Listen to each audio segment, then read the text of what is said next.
Ju njohim me përmbledhjen javore të lajmeve. Kjo është Radio Shtat.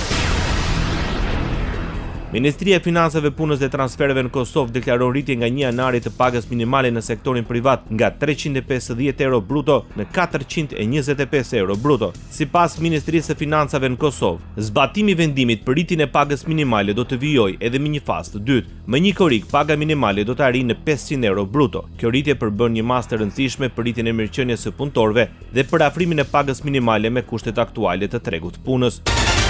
Kryeministri Albin Kurti në forumin ekonomik botror në Davos të Zvicrës, teksa ka folur për qeverisjen e tij, ka thënë se ka trashëguar një situatë me korrupsion endemik, se populli i Kosovës refuzon që të kthehet në të ardhmen. Askush, absolutisht askush brenda kabinetit të ministrave se ka as imagjinatën më të vogël të përfshirjes në çfarë do lloj shkallë të korrupsionit, ka deklaruar Albin Kurti. Duke folur për zgjedhjet e 28 dhjetorit, ai ka thënë se ato nuk ka qenë synimi i partisë së tij, por pasojë e mungesës së bashkëpunimit me opozitën. So there were the consequence of non-cooperative opposition rather than any kind of zeal on my side to have new elections. Kurti ka thënë se vetëvendosje ka provuar pas 9 shkurtit të vitit të shkuar që të takojë me parti opozitare, por sa ata refuzuan. Në zgjedhjet e 28 dhjetorit, Kurti dhe vetëvendosje fituan më shumë se 50% të votave. Kryeministri në detyrë Albin Kurti gjatë qëndrimit në Davos tha se partnerëve ndërkombëtar dhe atyre potencial u kanë paraqitur mundësitë për investime në Kosovë, duke theksuar rolin e qeverisë si partnere besueshe stabilitetit institucional dhe potencialin ndërtimi të vendit. Ai theksoi se Kosova ofron mundësi unike për krijimin e degëve apo bizneseve të reja, duke qenë në zemër të rajonit të Emas. Ministria e Punëve të Brendshme dhe Dogana e Kosovës përforcuan kapacitetet teknologjike me një skaner të avancuar të dhëruar nga Shtetet e Bashkuara të Amerikës. Inaugurimi u krye në pikën kufitare të Merdares.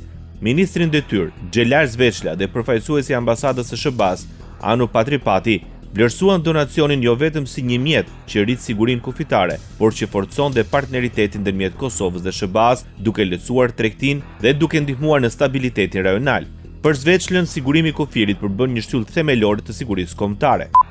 Kjo mbështetje për institucionet tona do të ndikojë drejt për drejt në forcimin e luftës kundër veprimtarive të paligjshme si kontrabanda me mallra, me armë, narkotik dhe qenie njerëzore, që të cënojnë sigurinë e vendit dhe mirëqenien e qytetarëve tonë, duke kontribuar njëkohësisht edhe në rritjen e sigurisë rajonale dhe më gjerë. Ndërsa përfaqësuesi i ambasadës, Anu Patripati, tha se skaneri do të ndihmojë doganës Kosovës të parandalojë kontrabandën, të zvoglojë kohën e pritjes dhe të sigurojë që tregtia legjitime të rrihet pa pengesa përtej kufirit. Politik.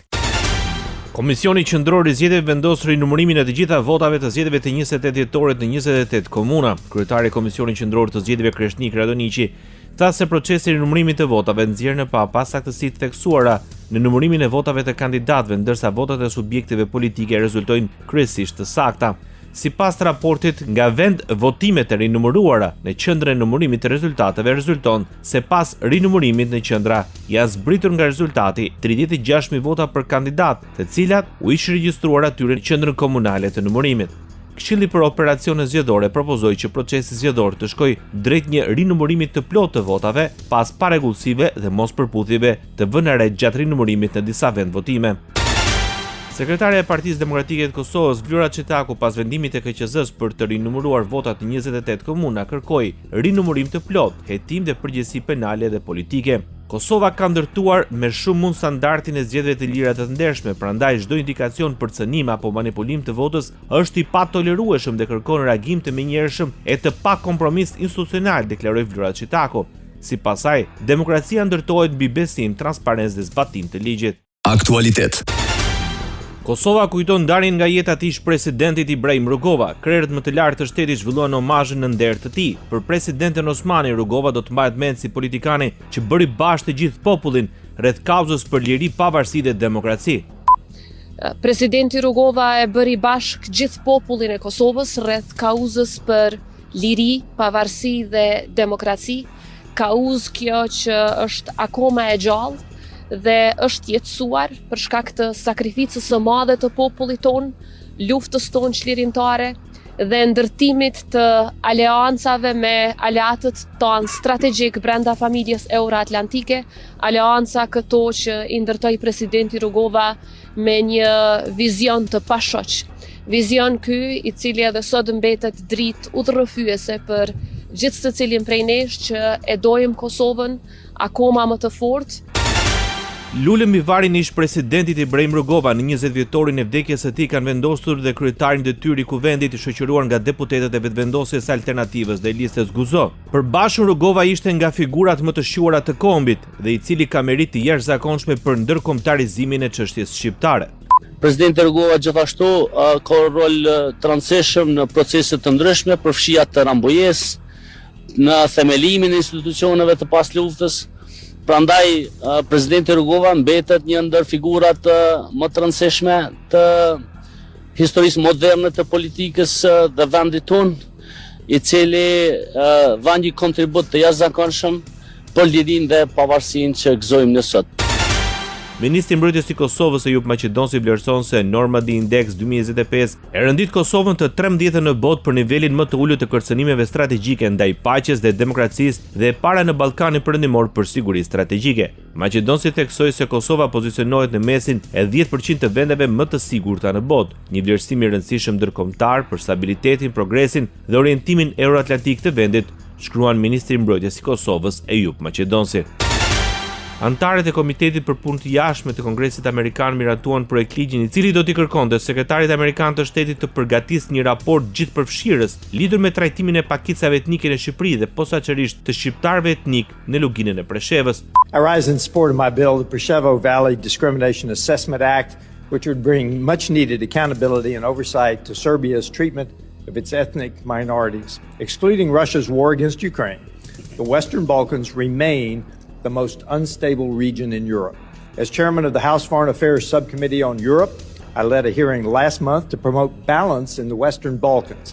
Unë ngrihem në mbështetje të projektligjit tim për vlerësimin e aktit të diskriminimit në luginën e Preshevës, i cili do të sillte më shumë llogaridhënie dhe mbikëqyrje të nevojshme në trajtimin e pakicave etnike nga Serbia, duke përjashtuar luftën në Ukrainë, Ballkanin Perëndimor, mbetet rajoni më i paqëndrueshëm në Europë, deklaroi kongresisti republikan Keith Self.